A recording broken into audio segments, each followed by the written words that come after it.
Hey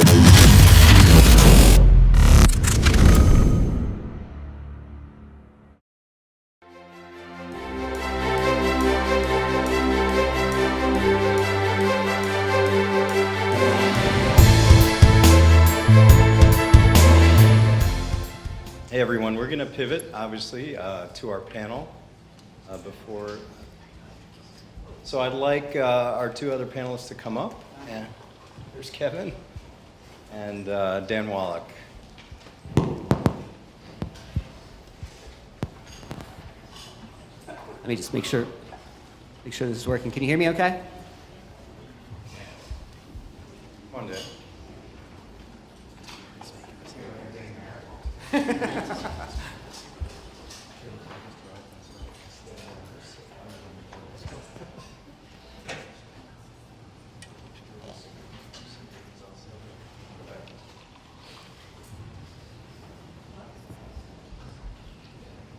Thanks. What we wanted to do was really approach what's coming up as an historic case.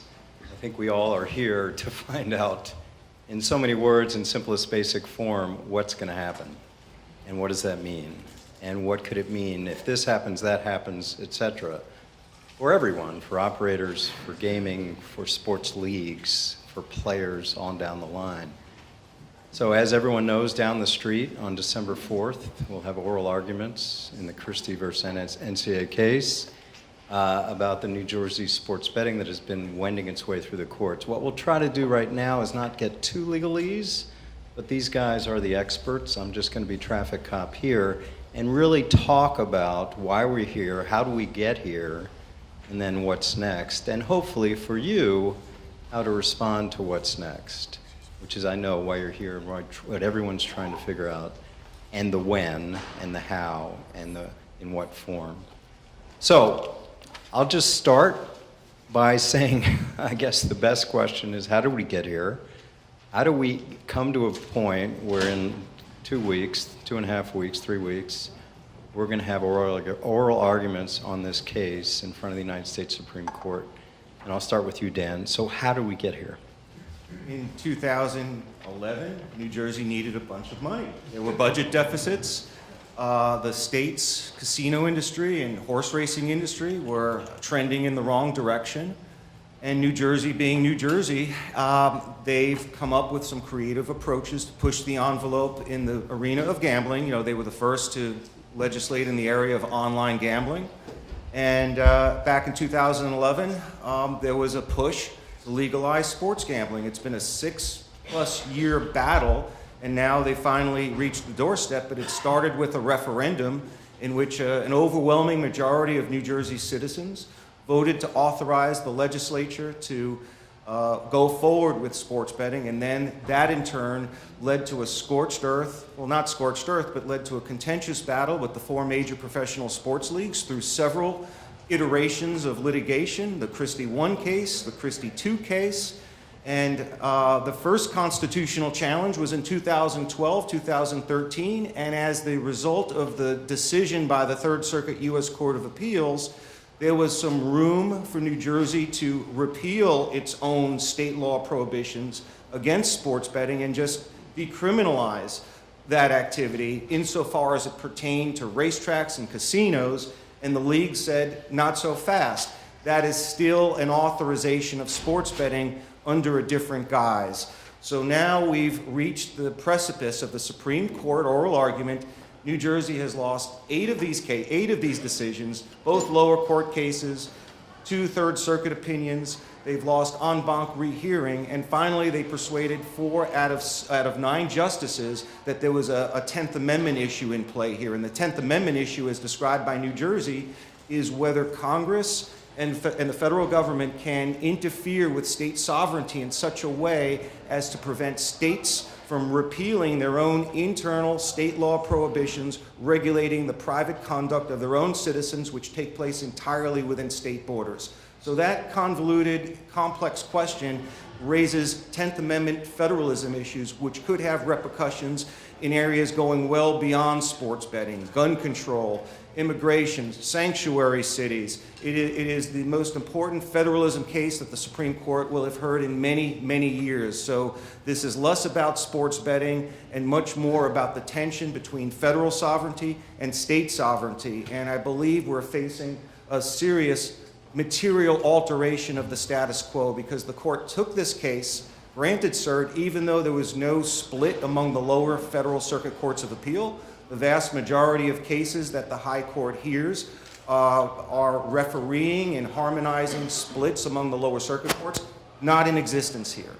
The Supreme Court also rejected or overrode the recommendation of the U.S. Solicitor General not to take the case. So now that we've crossed this divide and we've gone from hoping that cert will be granted to now we're in the merits phase, the metrics highly favor a fundamental change. This court is known as a reversal court, and in last year's term, by way of example, the Supreme Court reversed 83% of the time when it was reviewing a federal court of appeals decision. Going back 5 years, that number is in excess of 70%. So we're looking at fundamental change, and that's why we're all here today, and the question will eventually boil down to how sweeping will that change be? Will it simply reject the league's position as it pertains only to New Jersey on the issue of the partial repeal, or is this entire PASPA statute going to fall by the wayside? And the entire sports industry and the gaming industry and states and the feds, we all wait with bated breath, but that's the big question in play here. How sweeping will the decision be? And speaking, I'll get Kevin, we talk about, here we are talking about betting and gambling, analytics and odds. The odds of the Supreme Court taking this case were very low.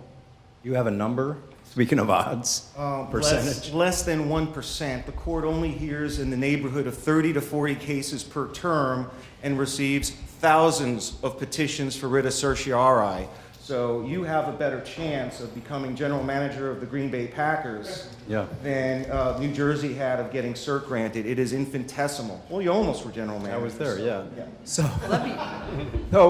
what does that mean, Kevin? So they took the case for a reason, and what's your best guess that reason is?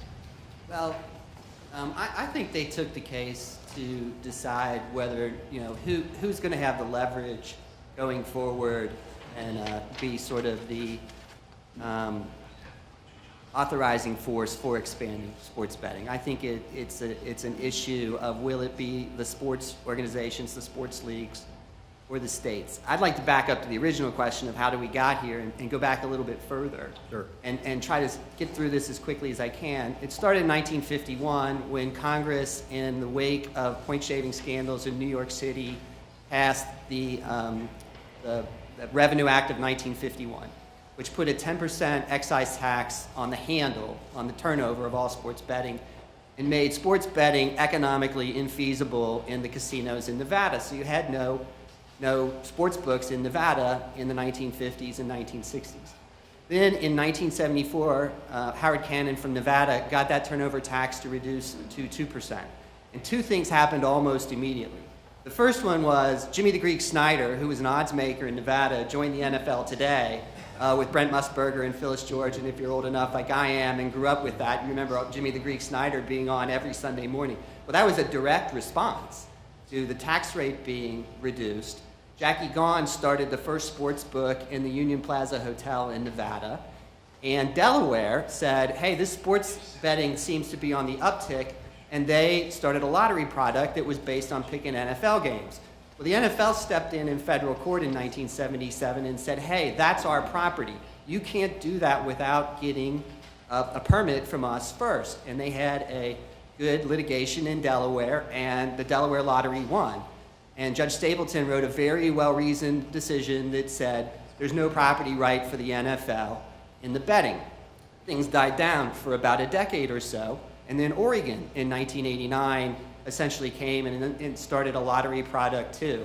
And in response to that then, because the leagues could not get a sports organizer's right in court, they were able to achieve it in 1992 in PASPA, and that's where we are today.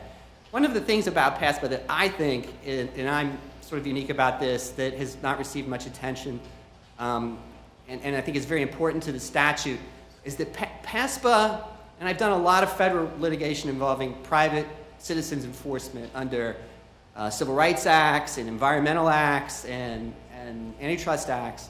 PASPA is unique in that the private entities, the leagues, are on equal footing with the U.S. government. Typically in federal law, where you have private attorney generals enforcing law, they are secondary to the government enforcement. And there's notice provisions and hoops you have to jump through before you can do it. But that's not the case with PASPA. PASPA is just a naked right to exclude sports betting beyond the grandfathered jurisdictions. And what Congress did was, in doing that, it gave the leagues the option to prevent sports betting beyond the grandfathered jurisdictions.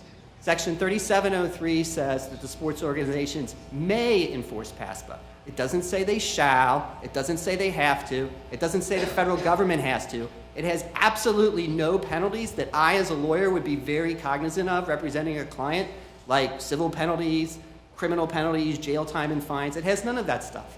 It's just, we can stop you. We can exclude you from doing that. And that is what the essence of property is the right to exclude. And because it's just an exclusion statute, the leagues don't have to sue. There's nothing in PASPA or with any other option, because an option is a right, not an obligation, that would prohibit the leagues from waiving their option to enforce and exclude in exchange for something else. They could trade it to a state for the right to sue. This happens all the time in other federal laws under a document that we call environmental law, covenant not to sue. You know, what the one party to the covenant not to sue, usually it is a government organization, gives is, we will not sue you. And then the other side gives a bunch of other things in exchange for that. It's an environmental case, it's environmental cleanup. If it's a civil rights case, it's usually some kind of training or and a fine and things like that. But PASPA is very much a private enforcement statute that puts the leagues as sort of the gatekeepers on the gate to expanded sports betting. And I really do think it gives the leagues going forward some options as to what they can do as long as they retain that right. Thanks, Kevin. And I do think that what we're going to talk about in a panel a couple from now is the league's changing attitudes, which does show some mixed messages as they fight this in court. Obviously, they've embraced forms of gambling already with fantasy and others, but we'll talk about that. I think what people want to hear, we'll get right to it. What do you think will happen and why, and what would a win for New Jersey mean? And I know you want to parse out what potential win could be, very narrow or more broad.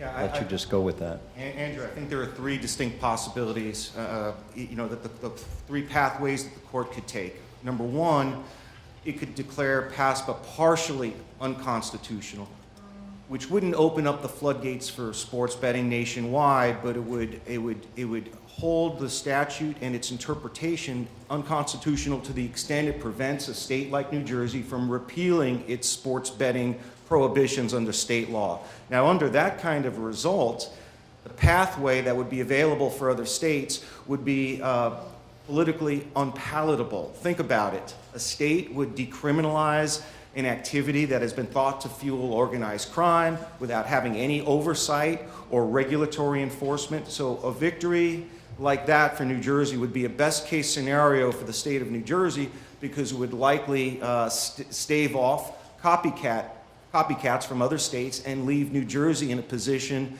to basically control the marketplace east of Nevada for the foreseeable future. But one of the other consequences of a partial victory for New Jersey is I think it would accelerate the discussion in this building to create some kind of a federal framework, because faced with unregulated, unmonitored, deregulated sports betting, I think the NBA and the other professional sports leagues would become more incentivized to accelerate the conversation publicly and approach Congress for some kind of a solution on a federal level sooner rather than later.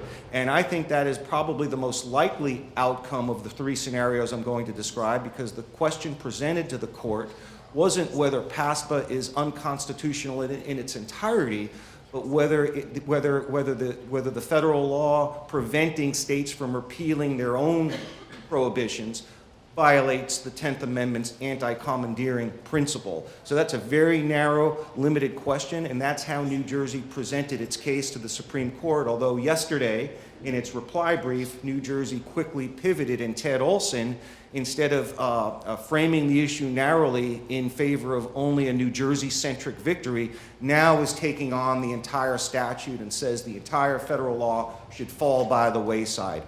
Which brings us to the second possibility, which is that the court will strike the entire statute as unconstitutional under either the commandeering doctrine under the 10th Amendment or on the basis that, pursuant to the equal sovereignty principle, that the preference given to Nevada, Oregon, Montana, and Delaware to the exclusion of the other 46 states creates some sort of inequity or unfairness relative to the other states. Prior case law has rejected the notion that Commerce Clause legislation, which is what PASPA was enacted pursuant to, but the Third Circuit in the prior Christie case rejected the application of the equal sovereignty principle, holding that that line of reasoning or that theory only applies to Voting Rights Act cases. So there's a potential that the court could strike down the entire statute either under the anti-commandeering principle or under the equal sovereignty doctrine.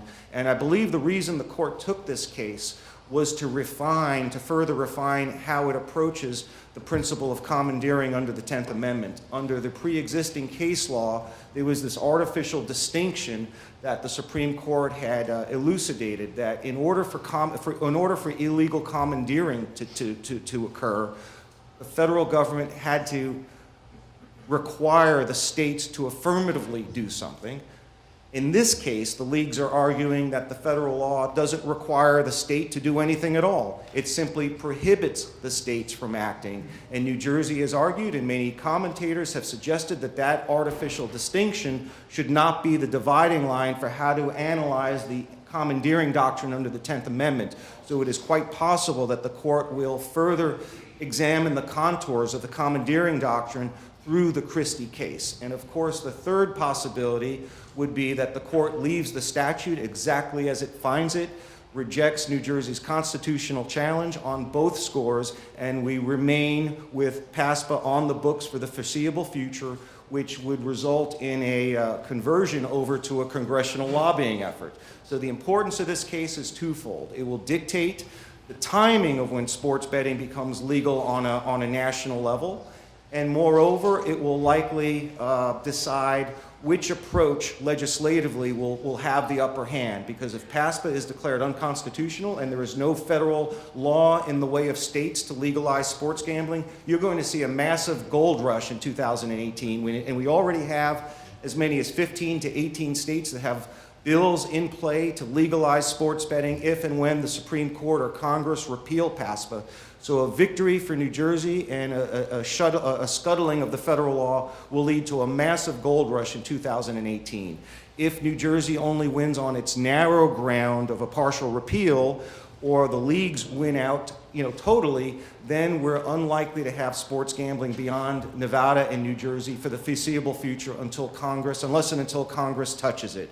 So the importance of this case is both with respect to timing, and number two, whether we have a federalized approach to sports betting or whether we have a fragmented state-by-state approach. So the Christie case is really about the future of sports gambling. Thanks, Dan. You see it the same, Kevin? No, in some parts I do, in some parts I don't. I agree with Dan about if New Jersey wins, there'll be a dam burst. The way I look at it is PASPA is a dam and the sports betting is the water behind the dam. There's two ways to let the water out from behind the dam. You can blow up the dam, and that's what happens if New Jersey wins. The dam is blown up, there's immediate action and activity and movement of the water, and where it goes, we kind of have a pretty good idea mostly where it's going to go, but we certainly don't know exactly how that's all going to play out. If the leagues win, then the option for controlled releases of that water in a slower, which is not always the best, but a slower but more controlled fashion exists. I would make the leagues 2-1 favorites still to win on the merits. And the reason I do that is they have won this case every time on the merits by at least a 2-1 ratio. In the case that will be the most important case that the Supreme Court looks at is New York versus United States. And that is a case about it's an environmental case about low-level radioactive waste. And so, I spent 20 years being an environmental attorney so I could come here to you today and talk to you about sports gambling about an environmental case. And essentially, in New York versus United States, there were 3 things about it that the Supreme Court analyzed, 2 of which they blessed as okay and 1 of which they rejected. There was the Supreme Court distinguished Congress from incentivizing states and coercing states. And I think we all know that the difference between at least all of us who've raised children, the difference between incentivizing and coercing can be an awfully gray line. What the Supreme Court said was okay was that you could financially induce states for the states to take the action that the federal government wanted them to take. I don't think there's really any part of that in this case. The second thing, and I think this is very important in New York versus United States, that the Congress said was okay, was that Congress could impose an act now or have your rights be limited states in the future. And that's what PASPA is with respect to New Jersey. PASPA gave New Jersey a year to get exactly what it wanted, and it did not act on that. My analogy for this is the 2003 NFL draft. In the 2003 NFL draft, the Minnesota Vikings had the 7th pick, and they had 15 minutes to make the pick. Well, they didn't make the pick within 15 minutes, and Jacksonville jumped up there and they made a pick, and then Carolina jumped up there and they made a pick, and then the Vikings finally got their pick in. Well, the Vikings' power to make a pick was not completely wiped out. It was just subordinated to Jacksonville and Carolina because they were dilatory, because they did not act now. And I think New Jersey is in the same place as the Minnesota Vikings were, in that their power to do what they want to do is no longer solely within their grasp. They've lost that. But there's still power to do that if they can get the leagues to go along with it. And so I think that for the Supreme Court to rule in New Jersey's favor, it's going to have to confront that aspect of the case, possibly reverse it or distinguish it or limit it. The thing that the Supreme Court said you can't do is you can't compel or prohibit the states to take on a property right. What the low-level radioactive waste law said was that if the states did not come up with some way to store this stuff, then by operation of law, it's yours. You own it. And you think about that, and you're like, well, how would that have worked in real life if they would have held it? Would like the hospitals and stuff pulled their dump trucks up to the state house and just like dumped it on the front lawn and said, here you go, here's your low-level radioactive waste? I mean, it's kind of a ridiculous sort of scenario to take on. But in the abstract, when you think about it, the federal government has limited ability to create property rights. Property rights arise out of state customs and policies and state laws. The property rights that horsemen have under the Interstate Horse Racing Act arise out of a long history of how horse racing is funded in this country, with the horsemen sharing in the purses. Okay, so they have and the courts have found that there's a property right for the horsemen in that. And so, unless there's an argument that what PASPA does is, force a property right out of thin air onto the states, I don't think the part of New York versus United States that the Supreme Court found to be objectionable is here in PASPA. I will say this. There's no doubt in my mind that the odds that New Jersey wins have shortened considerably. If I'm not looking at this as a lawyer and I'm just simply looking at it as a handicapper on one of those sites that Mr. Leonosis mentioned that I don't know anything about, but that he mentioned, if you were making that line before the Supreme Court, back as we trace this forward from 2012, it had been about 25-1, in my opinion. It was a real long shot. The fact that the line now is moving against the leagues, definitely as a handicapper, is something to be concerned about. I certainly think New Jersey can win this case. It looks an awful lot, the statute on its face, that what the federal government here is not regulating individuals, but they are regulating the way the state regulates individuals. And you're not allowed to do that. And I think you saw in the Solicitor General's brief that he went to a great effort to try to look at that distinction and say, no, that's not what's happening here. Even if you find it unconstitutional for the federal government to limit New Jersey's ability to authorize sports betting, There's nothing unconstitutional about their ability to limit the operation of the resulting sports betting, because individuals operate and states authorize. Thank you, Kevin. I know we're going to get to Congressman Poloni as a little limited schedule. Last word, Dan? Yeah, I mean, I really believe that New Jersey is the prohibitive favorite to end up with some sports gambling by the start of the next NFL season. The court took this case without a circuit split, disregarded the recommendation of the Solicitor General, and the question presented by New Jersey is an important federalism question that gives the court an opportunity to refine its analysis of how it looks at commandeering cases, and the presence of the Solicitor General in this case is critical. This Solicitor General in the Christie 1 case took the position that New Jersey would be free to repeal its sports betting prohibitions under state law in whole or in part without violating PASPA. That is exactly what New Jersey did in the Christie 2 case. The sports league's attorneys made similar comments in the Christie 1 case, and the Third Circuit in the Christie 1 case gave New Jersey the opening. New Jersey did no more than what the parties and the court conceded it could do, and I believe that by this time next year, there will be gambling, sports gambling, at Monmouth Park Racetrack and Atlantic City's casinos because of this decision. The court didn't go all this way. We're not, the 8 losses, or however many times that New Jersey lost in court, dating back to 2011, is really immaterial at this time.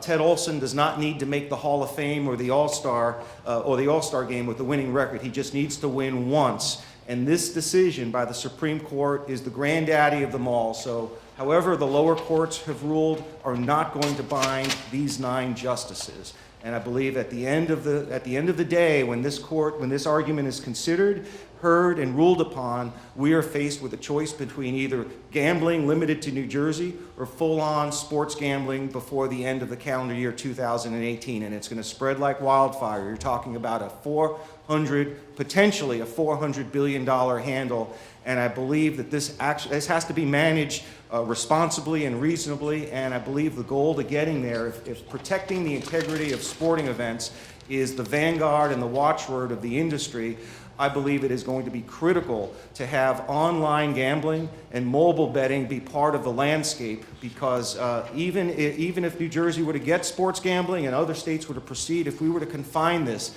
to just brick and mortar facilities, by my estimation, only about 50% of the illegal sports betting activity that takes place offshore and in illegal markets would migrate to racetracks and casinos. I think we need a fully integrated online mobile sports gambling apparatus to convert as much of the illegal handle to the legal handle for purposes of safeguarding and protecting sport integrity.